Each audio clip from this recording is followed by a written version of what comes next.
Hi! Masayang umaga sa inyong lahat.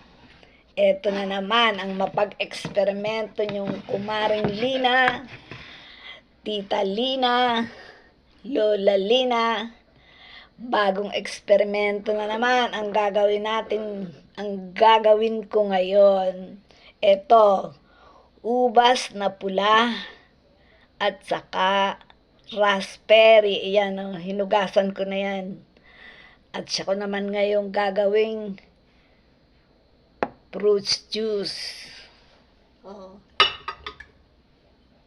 Yan, nilagay ko na sa blender. Oh, yan.